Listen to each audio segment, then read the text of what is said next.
what becomes of the wrestling boom? It exploded a few years ago due to the ratings wars, but ever since, it became so lopsided in WWF's favor. The business has clearly been declining. A worked version of the WWF versus WCW war will probably do big business for a while, but when that's over, then what? I mean, optimist, huh? Let's just keep looking past everything. Just like, well, a lot of people just focus on what's right in front of them. Don't worry about later. Later's gonna come. Don't worry. Just worry about right now. I mean, in I never understood people's. No, don't defend him. Well, no. I know you don't like Meltzer or whatever. I get it. But no, I hate him. There's only a few people I hate. He's a piece of shit.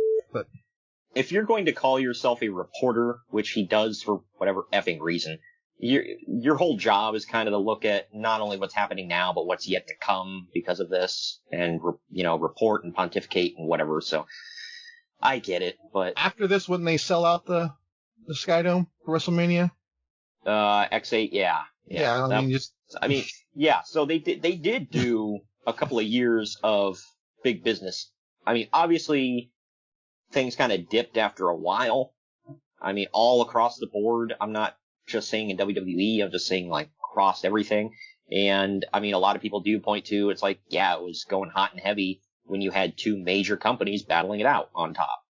So I mean, what about the way in? Was that really hot and heavy? Weren't they just didn't WWE suck at the end? Yeah, that one was like, well, they're still here, but WWF's whooping ass. So they did. They were there in name value. Right. Yeah. But the Monday Night Wars ended in 1999. Don't fool yourself. It very much did. Yeah. I will say, everybody can point to, well, this angle led to it, or this particular show led to it, and it's easy to do that. And we as fans, sure, whatever. But the more you learn about it, I will say the Monday Night Wars ended as soon as Turner merged with Time Warner. Yep, got all the rich white guys in suits think they know everything. Wow. Yeah, that's exactly when it is. A lot of people, I mean, Eric Bischoff talked about a lot of people in Turner for a long time the only person in Turner that he could name that actually wanted to keep WCW alive was Ted Turner himself. Everybody else hated it. He loved his wrestling. Yeah. The people in CNN Tower there were like, well, we do news and real sports. That is beneath us in WCW. And movies, don't forget. Oh, yeah. We buy up old black and white films and re-air them on our TV stations. And I guess not just films. They also aired Andy Griffith, so there's that. Which is in black and white. Yeah, so it's keeping with the theme. But then Time Warner came in, and I guess everybody at Time Warner, like front, back, top, bottom, whatever, they all hated wrestling, and they wanted nothing to do with WCW, and they were looking for a reason to cancel it. And they got a good reason, and they canceled it. So yeah, his name was Vince Russo. I mean, yeah, like I said, it's easy to point to that, but I feel like if they would have kept it alive, I mean, ebb and flow and changing of guards or whatever, I feel like WCW could have had a comeback.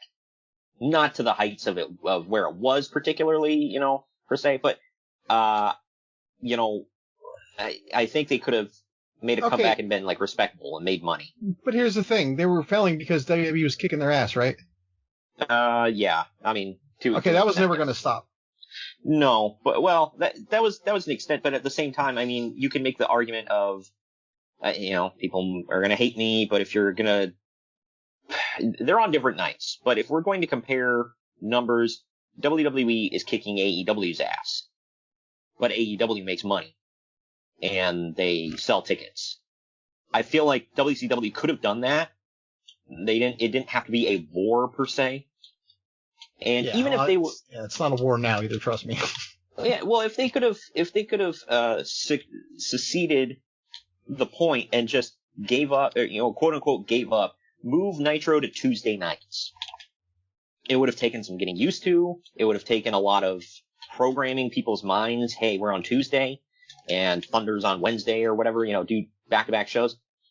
But they could have done it. I feel like. They probably should have got rid of Thunder because nobody watched that period. Right. And you were saying there towards the end, they were kind of like starting to try to make Thunder matter. Yeah, they did. But, I mean, that's not that this matters, but that was when people forget. That's where David Arquette won the world title. Like no one seems to remember that. That didn't happen on Nitro.